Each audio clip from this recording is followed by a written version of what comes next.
The story begins with a dinosaur couple who live a peaceful life, growing crops and taking care of their farm. One day, they walk over to their nest where a few eggs are about to hatch. One by one, the eggs crack open, and 3 adorable little dinosaurs are born. 2 of them are strong, playful, and full of energy. But the third one, still hiding inside his shell, is tiny and frightened. The parents lovingly name him Arlo. A little while later, the whole family steps out together. Arlo's father proudly shows them their farmland, and in the distance, he points toward a huge mountain shaped like a claw. He calls it Clawtooth Mountain. Time passes, and the little ones begin to grow up. Buck and Libby, Arlo's siblings, turn out brave, strong, and hardworking. They help their parents with the farm every day, but Arlo, well, he's different. He's scared of everything. Even the smallest things make him nervous. Whenever he's given a task, he somehow messes it up. One day, Mom and Dad call all 3 kids together. Father explains, "Winter is coming soon, so we've stored a lot of food inside this corn silo so that we never run out during the cold months." Then both parents place their footprints on the silo, a proud mark of their hard work. The kids get excited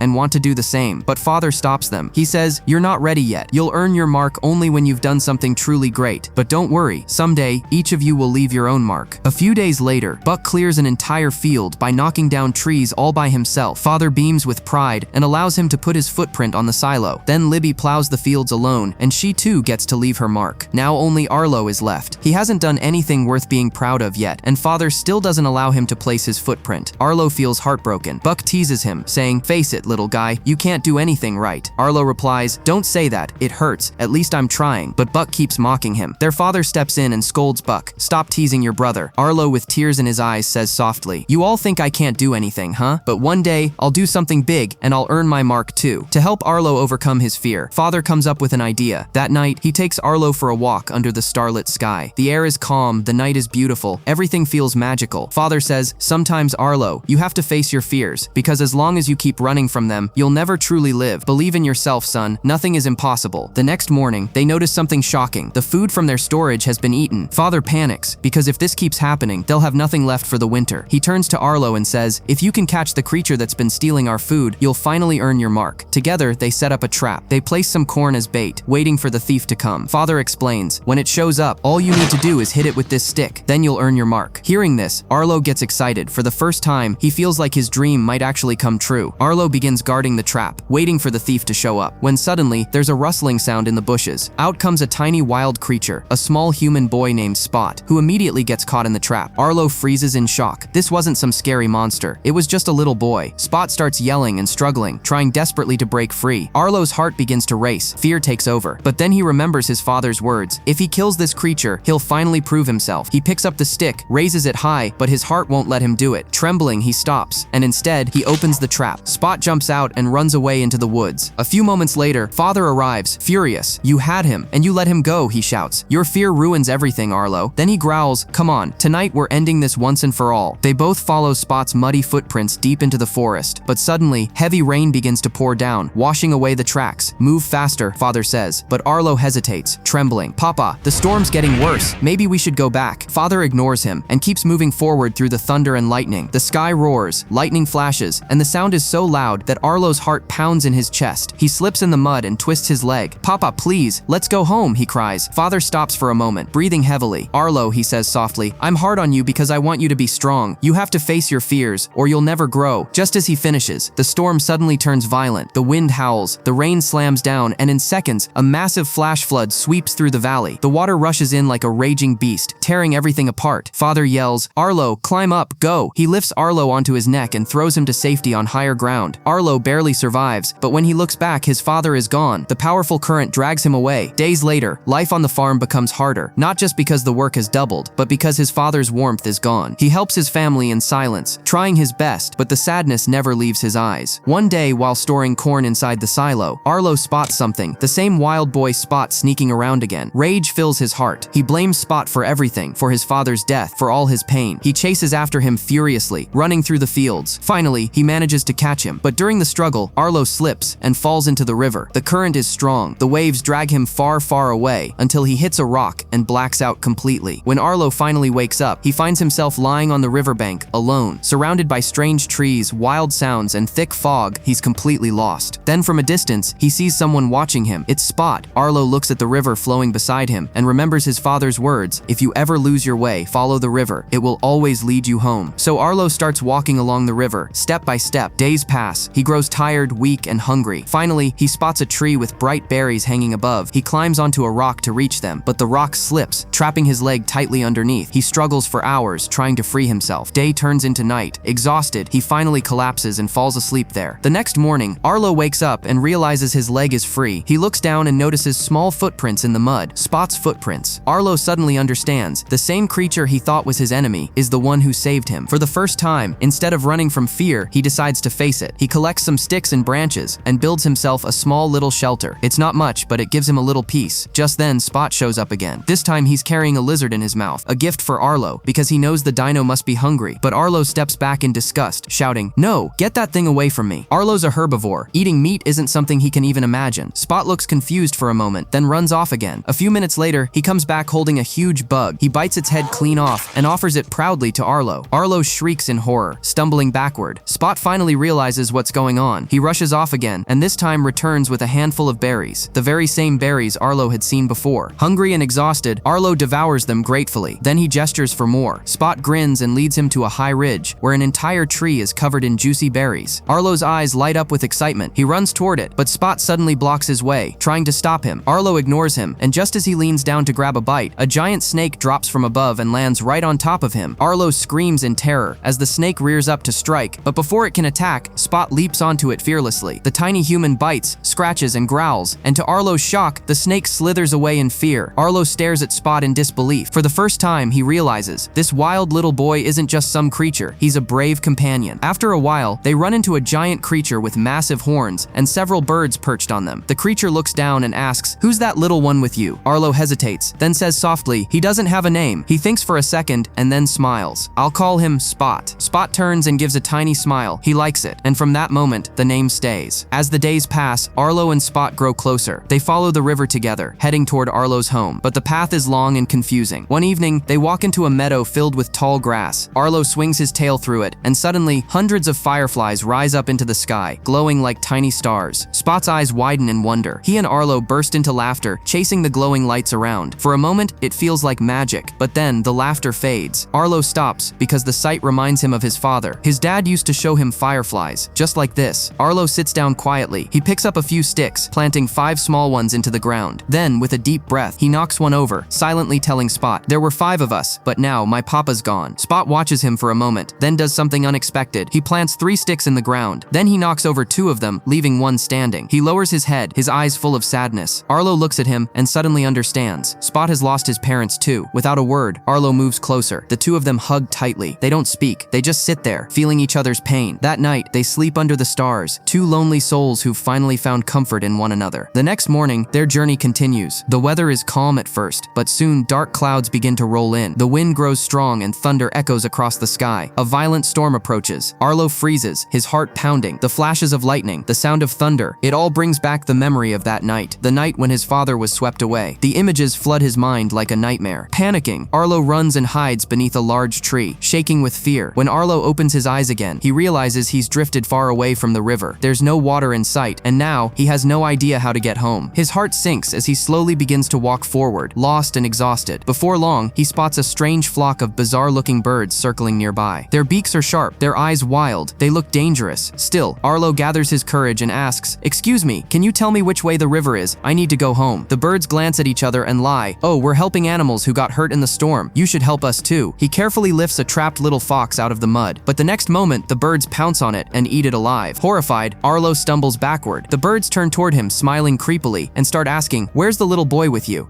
Arlo panics and runs. Their leader, a huge and terrifying bird, spreads its wings and takes off after him. Arlo grabs Spot, lifts him onto his back, and runs as fast as he can, crashing through the tall grass. Just then, 2 giant dinosaurs appear out of nowhere. They're massive and intimidating, but surprisingly, they're friendly. The flying predators swoop down to attack, but the giant dinosaurs rush forward and chase them off, saving Arlo and Spot. Moments later, a 3rd dinosaur appears, even larger, stronger, and older. He's their father, a huge scarred T-Rex named Butch. His deep voice rumbles through the air as he says, "You shouldn't be wandering around here, little fella. This land's full of trouble." Arlo explains nervously, "I didn't mean to. I'm just trying to find the river near Clawtooth Mountain. Can you tell me which way it is?" But Butch shakes his head. "Wish I could help, kid, but we ain't got time. We're looking for our herd. Our longhorns ran off." Arlo immediately offers to help, saying, "My friend Spot has a really strong nose. He can smell your herd and find them." Butch looks at him for a moment, then nods slowly. "All Alright then, but be careful. There are rustlers out here, cattle thieves. He points toward a tall rock and says, climb up there and yell real loud. If the rustlers are around, they'll show themselves. Arlo hesitates. He's scared. His voice trembles. But he remembers his father and decides to try. He climbs the rock, looks around and opens his mouth, but no sound comes out. He's frozen with fear. Spot notices this and bites Arlo's leg hard. Arlo yelps in pain, and this time his scream echoes across the valley. Suddenly the longhorns start running back toward them, but so do the rustlers, a gang of vicious meat-eating dinosaurs. They charge toward Arlo and the T-Rex family. Snarling, a massive fight breaks out. The T-Rexes roar and bite fiercely, throwing their enemies aside, but one of the rustlers knocks down Nash, one of Butch's kids. Without thinking, Arlo charges in to help. He slams into the rustler, kicking and biting, until finally the thieves panic and run off into the distance. The fight is over. The herd is safe. Arlo stands there panting but proud. For the first time in his life, he fought back and won. That night, they all sit around a warm fire beneath the stars. The light flickers on their faces as Arlo asks, those scars on your face and legs, how did you get them? Butch looks into the flames and answers, once a pack of crocs came after us, bit my face, tried to pull me under, but I didn't give up. I fought back, and I won. Arlo listens carefully. He says quietly, my dad was brave too. He was never afraid of anything. Butch gives a deep chuckle. Son, everyone gets scared. Fear's a part of nature. The trick is, don't let it control you. You hold it, feel it, but never let it ride you. He leans closer and says, when you learn how to face the pain and fight through the danger, that's when you truly become strong. Then he looks at Arlo kindly and says, tomorrow we're heading south. We'll take you as far as we can, maybe even get you back home. Arlo smiles softly, feeling something he hasn't felt in a long time, hope. They head south together, across the vast open plains. In the distance, Arlo spots it, the mighty Clawtooth Mountain, the same mountain that guards the river, the one that will finally lead him home. His eyes light up with hope. Home was so close he could almost feel it. The T-Rex family smiles and says, well kid, this is where we part ways. You'll be fine from here. Head that way and you'll find your home. Then, with Spot clinging to his back, he runs toward the mountain, laughing and roaring in joy. But suddenly, they hear a strange sound, a familiar growl, the same kind Spot makes. They turn and see a wild human standing nearby, watching them. Spot tilts his head, curiously looking at the man. Arlo takes a few steps forward, Spot still on his back, when suddenly, the sky darkens. The man-eating birds return, the same vicious predators from before. Before Arlo can react, they swoop down, grab Spot, and fly off into the sky. No, Arlo screams, rushing to save him, but vines wrap around his legs, pulling him to the ground. Exhausted and hopeless, Arlo collapses, and then, through the mist, he sees his father. Papa walks toward him, calm and strong, and gently frees Arlo from the vines. Papa, you're here, Arlo whispers. I knew you'd come back. But then he notices something. The muddy ground beneath him shows his own footprints, but not his father's. Tears fill Arlo's eyes. He realizes this isn't real. His father's voice echoes softly in his mind. Spot saved your life once, son. Now it's your turn. He needs you. Arlo opens his eyes wide. His fear vanishes. He tears through the vines and charges forward with all his strength. Spot, he roars. His voice echoes across the storm. In the distance, he hears Spot crying for help. The birds have trapped him inside a fallen tree, pecking and clawing to get him out. Arlo roars again, louder this time. He slams into the flock, fighting them off with everything he has. Spot bites one bird's wing, and Arlo swings a log, knocking another out of the sky. But before they can escape, the sky cracks open. Thunder booms, lightning flashes, and a massive flood surges down the valley. The raging current tears through the forest, carrying trees, rocks, and debris. Without a second thought, Arlo dives into the water. He grabs Spot, holding him tightly as the waves crash around them. The current drags them under, but Arlo refuses to let go. He pushes through the water, fighting with all his strength until finally he reaches the shore. He collapses, gasping for air. Spot lies beside him, hurt but alive. Both of them are bruised, beaten but safe. Days later, as they continue their journey, they come across the same wild human from before. This time, Arlo doesn't stop him. He gently lowers Spot from his back. Spot hesitates, unsure what to do, but then he sees them, a man, a woman, and two children standing nearby. It's his family. Spot's father runs forward, scoops him up, and hugs him tightly. Tears fill their eyes. They've finally found each other. Arlo watches silently, smiling through the pain. Spot turns to look at him, then runs back, jumping onto Arlo's back one last time, as if saying, I don't want to leave you. Arlo smiles softly and says, no, Spot, this is your place. With your people, you deserve love and a family. Spot stares at him, heartbroken. They wrap their arms around him, and Spot looks back one last time, before disappearing into the forest. Now Arlo is alone again, but this time he isn't scared. He's stronger. He's braver. He's finally who his father wanted him to be. As the sun rises, he follows the river home, and then he sees it, his farm, his mother, his brother and sister running toward him. Tears stream down his face, but these are not tears of sadness. They're tears of joy. They all hug tightly, a family, together again. And finally, Arlo walks up to the corn silo and proudly places his footprint on it. And that's how the good dinosaur taught us that courage isn't the absence of fear. It's choosing to move forward despite it. If you enjoyed this story, don't forget to like, subscribe, and join us again for another heartfelt movie recap. Until next time, stay brave and keep moving forward.